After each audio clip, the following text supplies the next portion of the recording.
All right, we are live with another instant reaction podcast. Of course, this podcast and all of our podcasts are brought to you by Prize Picks, which is the official daily fantasy sports app of CLNS Media. Download the app today, put in the promo code CLNS, and they will match your first deposit up to $100. All right, Matt.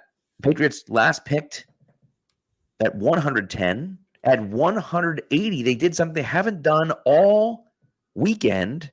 And that is drafted defensive player Marcellas Dial from South Carolina.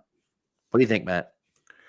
This guy is a little bit down the board, but I'm not upset about it. He was listed actually on ESPN when they pulled it as a safety. So I don't know what position they envision him playing. Yeah. He's fast. He's a little bit on the light side, and he started at I think Georgia Military Institute. He had issues with his grades in high school, and it sounds like he had some maturity issues to work through. But by the time he got to South Carolina, he did well. So I was in college for 5 years. Spent the last 3 years at South Carolina. He started like almost every game there.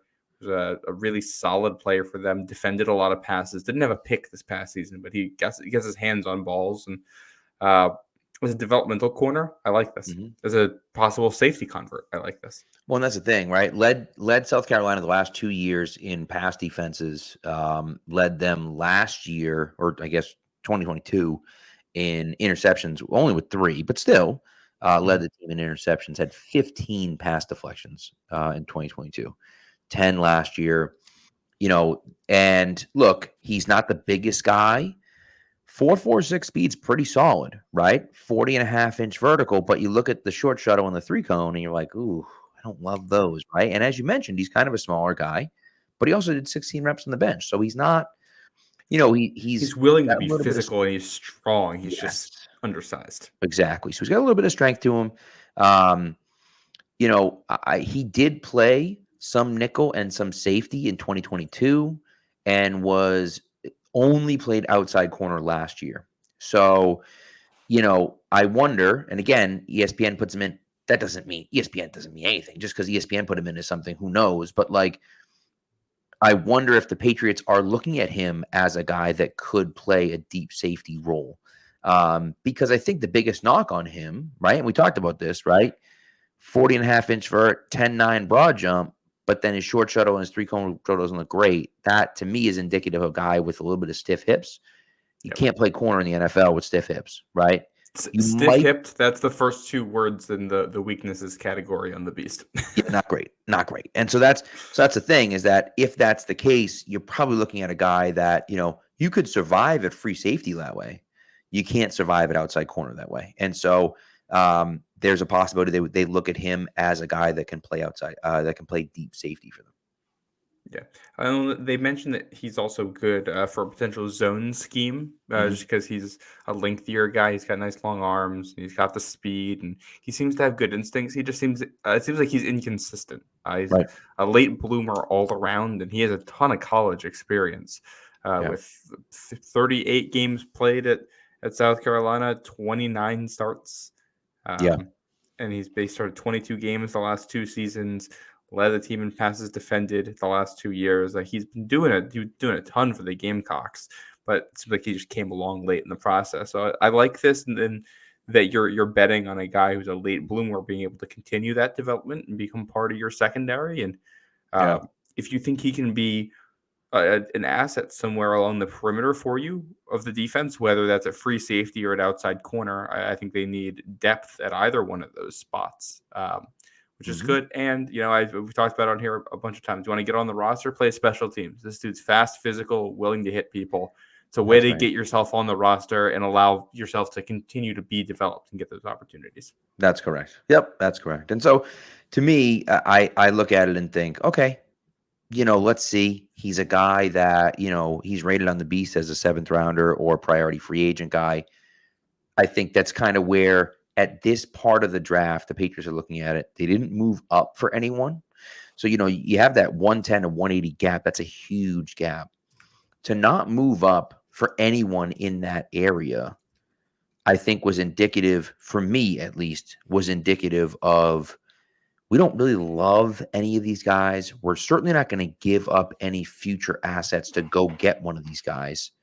And so, like one of the names that comes to me is like a Jalen Simpson, who I really like. Jalen Simpson, who could play free safety for you, right? If you want to stick on the offensive side of the ball, I talked about Tyrone Tracy.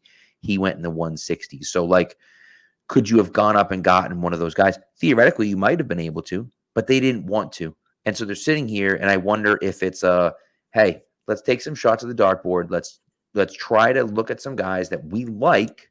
They don't love, but we like, and they can come in and compete for a spot. And I think that's, it's probably what they did here. And, Dial's got some work to do. Certainly has some work to do, but I think, he projects as a guy that can do the types of things that they're looking for. And again, in the 6th round, what the heck, take a shot at it, right? Yeah, exactly. And there's been talk for a while now too that because this is, I think, the last or the second to last of the COVID classes, you have a lot of much older prospects than you typically would, and a lot of teams just didn't think the depth was there. They talk about how, especially once you get to, like, I don't know, pick 150 or even 120, the depth really starts to fall off. The board flattens out, and that you can get all over the place with who gets picked where. And I think in some ways that started almost in the 60s, maybe end of the 50s this year with the way the offensive lineman got drafted. And it's just like, this guy's like you said, graded as a 7th rounder, a priority free agent by a lot of people. And that's not a reach at 180 because of how this is scheme fit. And I think this isn't who I necessarily would have taken for this role, but that doesn't mean it's the wrong pick. Like, I still like MJ Devonshire. I think he's still on the board. From Pitt, I liked him a lot in that role. I think there are other corners, but they might like the possibility of, like a convert here from corner to free safety. Yeah. And again, none of the safeties left are free safeties, by the way. They're all strong safety types. That's the biggest part of it, right? Is that he doesn't have a ton of experience playing safety, but he has a little bit of experience playing safety. And so you wonder, okay, well, can we try him out at safety and just see what happens, right? And, and see if he can play that deep safety role.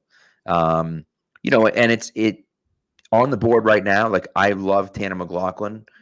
I don't think they're going to take a look at him because, to me, he's got the medical history. The Patriots are. He's old. He's even by he's this. He's super old. Yeah, he's almost 25. Yeah, by the standards of this draft class, he's old. Which is a lot. So, but I just think when you start to look at what's on the board, you start to wonder, like, okay, what's there? Could they take a guy like Dylan Lowby? Could they take, so you can kind of go back and forth. Jaheim Bell is still on the board. And Jaheim Bell's still on the board. So, like, that's another guy they could target. So, there are guys still on the board. Johnny Wilson went 185 to Philadelphia.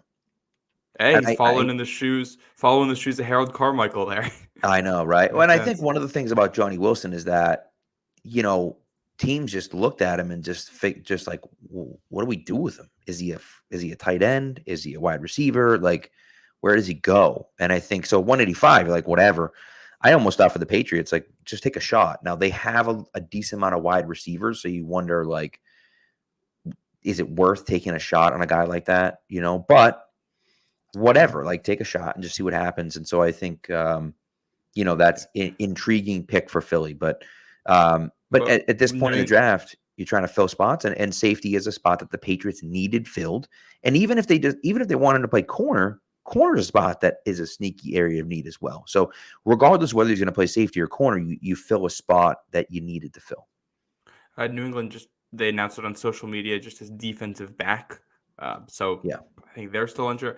Also, if the Patriots are at the point where they don't love what's available in this draft, which, I think there's still guys that I like on the board, but Joshua Carty, Will Reichard, two top kickers on the board, still around. Right. Their next pick's a 193.